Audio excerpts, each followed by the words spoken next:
Hello friends, welcome to Grewal tutorial. आज मैं आपको बीएड फर्स्ट ईयर पेपर 1 हमारा चाइल्डहुड एंड ग्रोइंग अप या फिर बाल्यावस्था एवं विकास हम इसे कहते हैं हिंदी में, इस सब्जेक्ट के बारे में हम आज डिस्कस करेंगे। और आज हम जो नेक्स्ट हमारा क्वेश्चन करेंगे, describe the factor affecting growth and development. ये जो मैं बुक करा रही हूँ, यही बुक हमारी सबसे मेन और इम्पोर्टेंट है। चाहे आप कोई भी एग्ज़ाम देंगे, कॉम्पिटिटिव एग्ज़ाम, चाहे हमारा सीटेट है या फिर हमारा कोई और एग्ज़ाम है जैसे एचटेट है या फिर कोई भी स्टेट का टेट एग्ज़ाम होता है, UP TET, MP TET, DSSB, इन सभी एग्ज़ाम्स के अंदर जो है हमारी सीडीपी जो है 30 मार्क्स की आती है और इसी बुक से रिलेटेड उसके अंदर क्वेश्चंस पूछे जाते हैं। इसलिए ये आप स्टार्टिंग से ही इसके ऊपर पकड़ बनाएं। यही बुक हमारी सबसे मेन और इम्पोर्टेंट बुक है बीएड के अंदर। आइए अब हम स्टार्ट करते हैं हमारा आज का क्वेश्चन। वृद्धि तथा विकास को प्रभावित करने वाले कारकों का वर्णन कीजिए। यानी कि जो हमारे ग्रोथ है या डेवलपमेंट है, उसको जो जो फैक्टर अफेक्ट कर रहे हैं उनको एक्सप्लेन करें। हम जब भी विकास के बारे में बात कर रहे हैं तो सबसे ज़्यादा हमारे जो प्रभावित करते हैं वो हमारे दो कारक होते हैं। पहला हमारा होता है जेनेटिक फैक्टर ऑफ डेवलपमेंट और दूसरा है हमारा environmental factors of development. Genetic यानी कि विकास के अनुवांशिक या वंशानुक्रमित कारक, या फर्स्ट हमारा जो फैक्टर आता है वो विकास के अनुवांशिक कारक हैं।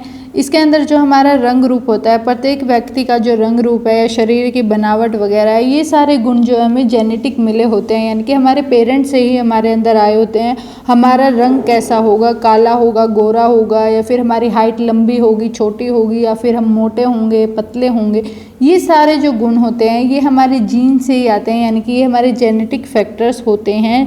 फिर हमारे जो आगे जब भी कोई भी इंसान जो है गर्भधारण होता है तो बच्चे के अंदर 3 विशेषताएं जो है निर्धारित हो जाती हैं, जो कि हमारी फर्स्ट होती है हेरिडिटी एंडोरमेंट, यानी कि जिसको हम वंशानुगत स्थायी गुण कोश कहते हैं। नेक्स्ट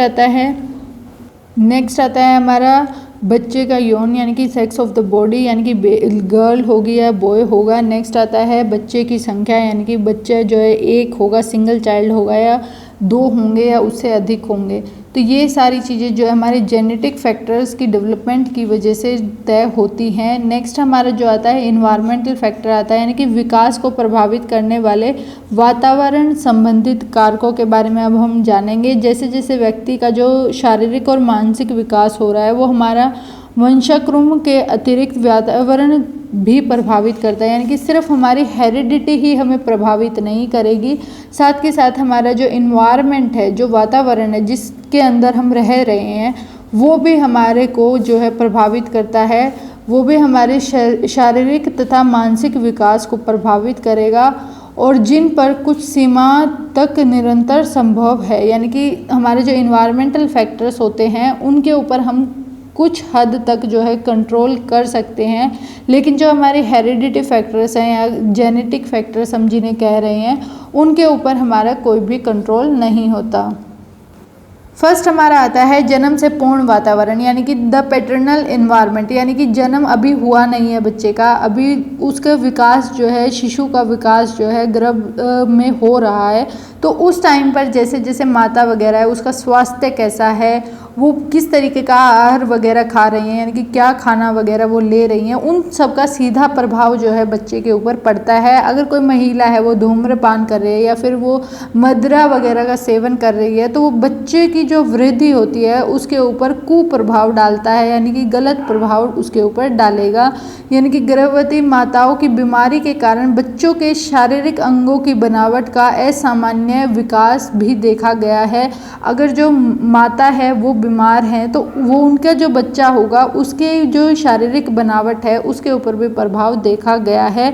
जन्म का प्रकार, यानी कि काइंड ऑफ बर्थ, बच्चे की जो डिलीवरी है वो किस तरीके की हुई है, यानी कि अगर बच्चे का सामान्य जन्म हुआ है तो वो जो बच्चा है वो ज़्यादा अनुकूल माना जाता है, जबकि अगर बच्चे का जो जन्म है वो हमारा दवाइयों का प्रयोग करना पड़ा या फिर ऑपरेशन वगैरह से होता है, तो वो उन बच्चों के जो सामान्य जन्म से पैदा हुए हैं उनके कंपैरिजन में जो है उनको ज़्यादा समस्याएं देखने को मिलती हैं।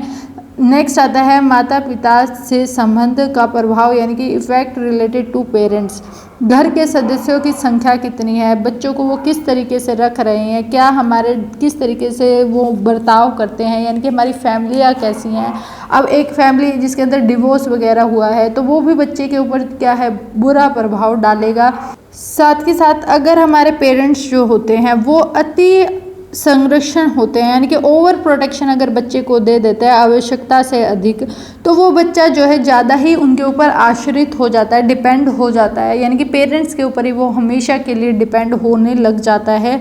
या फिर अगर जो है पेरेंट्स जो होते हैं वो अधिक अनुशासन में रखते हैं बच्चों को, तो उनके अंदर अपराध की भावना भी जग जाती है, यानी कि बच्चा जो है हमेशा अपराध की तरफ जाने लग जाता है अगर पेरेंट्स उनके स्ट्रिक्ट बिहेव करते हैं। इसीलिए कहा जाता है बच्चों के साथ जो है अच्छी तरीके से जो है बर्ताव होना चाहिए, क्योंकि अगर माता पिता का प्रभाव मतलब कि अच्छा व्यवहार नहीं होगा तो ये बच्चों के ऊपर प्रभाव डालेगा। साथ के साथ माता पिता का व्यवसाय कैसा है, माता पिता गरीब हैं या अमीर हैं, ये सारी चीज़ें जो है बच्चों के ऊपर प्रभाव डालती हैं। फैमिली का साइज़ कितना बड़ा है, ये सारी बातें हमारी प्रभाव डालेगी। नेक्स्ट आता है हमारा effect related to institution and child rearing, यानी कि संस्थागत लालन पालन से संबंधित प्रभाव। कई माता पिता की मृत्यु हो जाती है, उसके बाद जो है माता पिता से बिछड़े हुए बच्चों को या कहीं कुछ अन्य कारणों की वजह से उनको जो है आश्रम के अंदर छोड़ दिया जाता है। जो बच्चे जो हैं अनाथालय वगैरह में पले होते हैं उनका जो सामाजिक व्यवहार है या बौद्धिक व्यवहार है वो सारे के सारे मतलब कि उसकी शारीरिक डेवलपमेंट किस तरीके की हुई है वो सब का सब जो है इफ़ेक्ट आता है, बच्चे के ऊपर प्रभाव डलता है।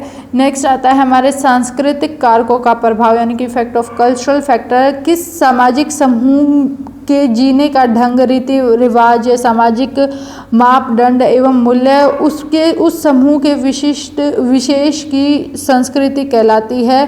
और हमारी जो संस्कृति होती है वो भी बच्चे के ऊपर जो है बहुत ज़्यादा प्रभाव डाल देती है, क्योंकि जैसा बच्चा जो है हमारे समाज के अंदर व्यवहार वगैरह देखता है वैसे वैसे जो है वो भी उसी को अपनाने लग जाता है। उसकी विभिन्न क्षमताएं, आक्रामकता, यौन संबंधित समस्याएं आदि के समाधान का प्रशिक्षण दिया जाता है और ये सभी प्रभाव करते हैं, यानी कि हमारा जो संस्कृति वगैरह है ये सबसे ज़्यादा बच्चे के ऊपर प्रभाव डालती है। तो ये कुछ ऐसे फैक्टर्स थे जो कि हमारे इन्वायरमेंट से रिलेटेड है, यानी कि paternal environment, kind of birth किस तरीके से हुआ बच्चे का, इफेक्ट रिलेटेड टू पेरेंट्स क्या रहे, effect related to institution and child rearing, और लास्ट हमारा आता है इफेक्ट ऑफ कल्चरल फैक्टर्स। ये सभी फैक्टर्स जो है बच्चे के ऊपर प्रभाव डालते हैं। इसके साथ साथ हमारे जेनेटिक फैक्टर भी हमने पढ़े, ये भी बच्चों के ऊपर प्रभाव डालते हैं। नेक्स्ट वीडियो के अंदर जो है हम शारीरिक विकास को प्रभावित करने वाले कारकों का वर्णन करेंगे हम, यानी कि उनके बारे में पढ़ेंगे कि जो फिजिकल फैक्टर्स होते हैं, जो फिजिकल डेवलपमेंट है उसके अंदर कौन कौन से जो कारक है वो प्रभाव डालेंगे। अगर आपको इस वीडियो के अंदर कोई डाउट है कमेंट में ज़रूर पूछें, अपने फ्रेंड्स के साथ ज़्यादा से ज़्यादा शेयर करें एंड चैनल को सब्सक्राइब करें। Thanks for watching.